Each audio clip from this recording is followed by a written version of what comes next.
Savez-vous ce que les morts font en ce moment? Eh bien, sachez que les morts ne sont pas inactifs ni inconscients, mais ils vivent dans un monde intermédiaire entre la vie d'ici-bas et la vie de l'au-delà. Ce monde s'appelle le barzakh, qui signifie en arabe « barrière » ou « séparation ».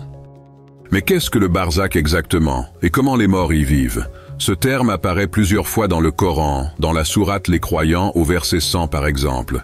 Il désigne le monde intermédiaire. Allah dit « Non, c'est simplement une parole qu'il dit. Derrière eux, cependant, il y a une barrière, jusqu'au jour où ils seront ressuscités. » Ce verset nous apprend plusieurs choses. D'abord, que certains morts regrettent leurs péchés et voudraient revenir sur terre pour se repentir, mais il est trop tard. Ensuite, qu'il y a une barrière qui les empêche de revenir ou de communiquer avec les vivants. Enfin, que cette situation durera jusqu'au jour de la résurrection, où ils seront jugés selon leurs œuvres. Mais que se passe-t-il dans l'entremonde? Est-ce un lieu de repos ou de tourment? Est-ce le même pour tous les morts, ou y a-t-il des différences selon leur foi et leurs actions? Pour répondre à ces questions, nous devons nous référer aux hadiths du prophète qui nous ont transmis des informations précieuses sur ce monde.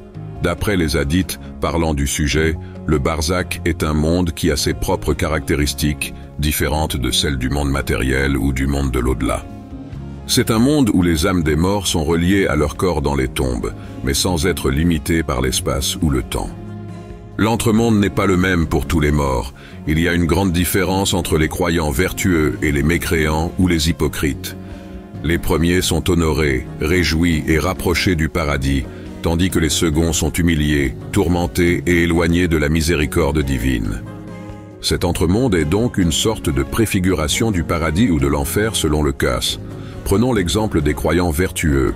D'après un hadith rapporté par Al-Bara'i ibn Azeb, le prophète, a décrit ce qui leur arrive après la mort. Il a dit « Quand un serviteur vertueux quitte ce monde pour l'au-delà, il lui vient depuis le ciel des anges blancs, dont le visage est aussi radieux que le soleil. Ils s'installent auprès de lui, munis de linceul et d'un parfum paradisiaque.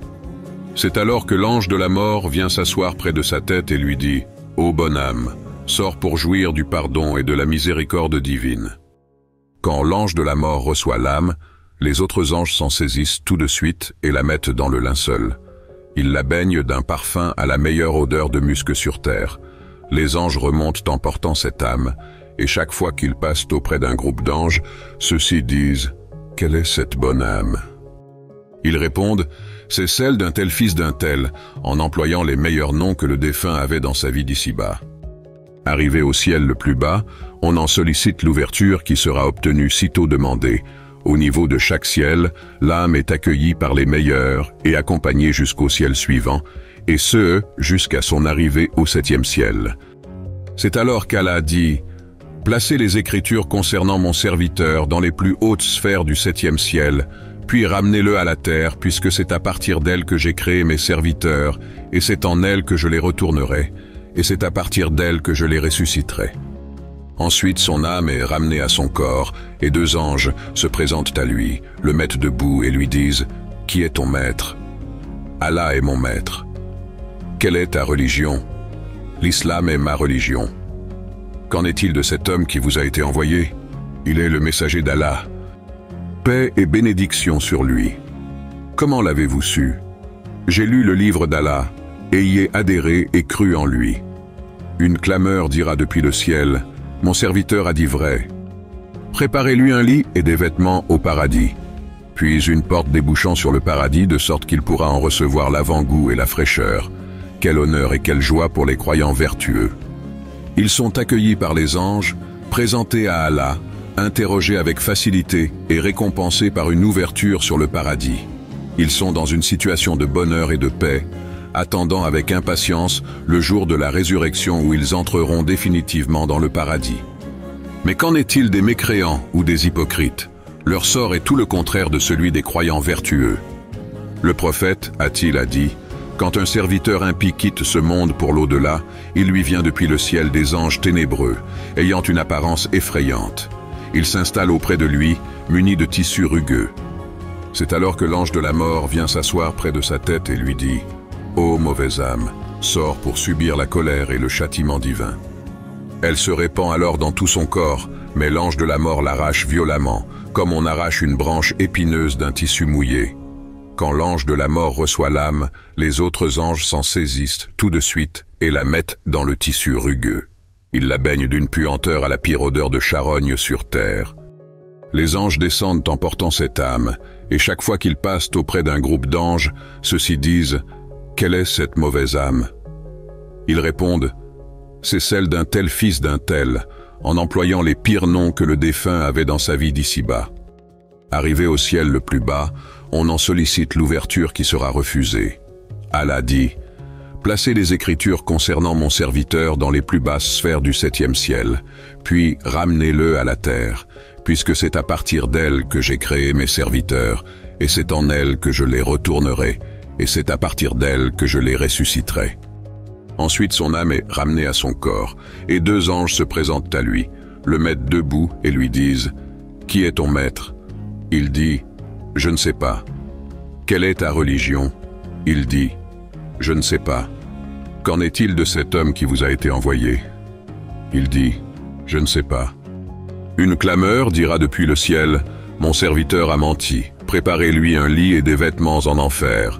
Ouvrez-lui une porte débouchant sur l'enfer de sorte qu'il pourra en recevoir la chaleur et le souffle. » Quel déshonneur et quelle souffrance pour les mécréants ou les hypocrites. Ils sont rejetés par les anges, repoussés par Allah, interrogés avec difficulté et punis par une ouverture sur l'enfer. Ils sont dans une situation de malheur et de détresse, redoutant le jour de la résurrection où ils seront jetés définitivement dans l'enfer. Certains savants ont dit que la rencontre des âmes dans l'entremonde est possible. Mais cette rencontre n'est pas pareille à la rencontre dans le monde ici-bas, car le monde du barzakh est différent de notre monde ici-bas. Allah le Très-Haut dit « Allah reçoit les âmes au moment de leur mort, ainsi que celles qui ne meurent pas au cours de leur sommeil. Il retient celles à qui il a décrété la mort, tandis qu'il renvoie les autres jusqu'à un terme fixé. » Sura les groupes, verset 42. L'imam Ibn Kathir a dit à propos de l'interprétation de ce verset « Cela prouve que les âmes se rencontrent dans le monde invisible. Pour faire simple, l'entremonde est la suite du monde matériel et il constitue une suite pour la vie de l'homme après la mort. Le barzakh est la première et la dernière station où l'homme passe dès la mort et passe sa vie jusqu'au jugement dernier. L'homme est bien conscient dans sa tombe et entend ce « qui se passe autour de lui. Un exemple pour nous rapprocher de ce que représente ce monde.